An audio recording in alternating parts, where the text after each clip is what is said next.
Yes, we were thinking when myself and Venkatesh we were batting. একটা মোস্তাফিজের অভাবেই ম্যাচটা হারতে হয়েছে আমাদের। ম্যাচ হেরে ফিজকে দলে চেয়ে একই বলল কলকাতার অধিনায়ক। বিস্তারিত জানতে দর্শক ভিডিওটিতে একটি লাইক দিয়ে চ্যানেলটিকে সাবস্ক্রাইব করুন।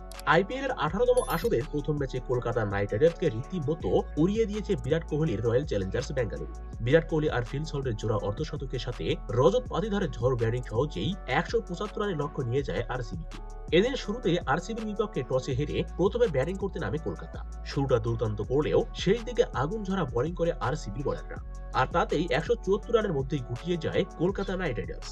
175 রানের টার্গেটে ব্যাট করতে নেমে শুরু থেকেই কলকাতার বোলারদের শাসন করে খেলতে থাকেন ওপেনিং এ আসা ফিল সল্ট এবং বিরাট কোহলি। বিধ্বংসী রূপ ধারণ করা সল্ট দলের ইনিংস শুরু করেন বাউন্ডারি মেরে। এছাড়া বিরাট কোহলি এবং রজিত পাতিধরের দুর্দান্ত ইনিংসে ভর করেই 4 ওভার হাতে রেখে ম্যাচ জিতে যায় রয়্যাল চ্যালেঞ্জার্স বেঙ্গালুরু। এদিন ম্যাচ শেষে উপস্থাপকের করা প্রশ্নে কেকেআর অধিনায়ক আজিমকা রাহানে বলে, আমাদের বোলিং লাইনটা একেবারেই দুর্বল। আমাদের বোলিং লাইন আপে অন্তত মোস্তাফিজের মতো একজন বোলার দরকার ছিল। মোস্তাফিজের কথা কেন বলছি, সে ডেথ ওভারে দুর্দান্ত বোলিং করে। তার স্লোয়ার কাটার যে কোনো ব্যাটসম্যানের কাছেই এক একটা আগুনের ফুলকি। তাই আমি আমাদের টিম অর্ডার শাহরুখ খানকে বলতে চাই, অন্তত মোস্তাফিজকে আমাদের দলে ফেরানো উচিত। এতে করে ডেথ ওভারে ভালো বোলিং করতে পারবো আমরা।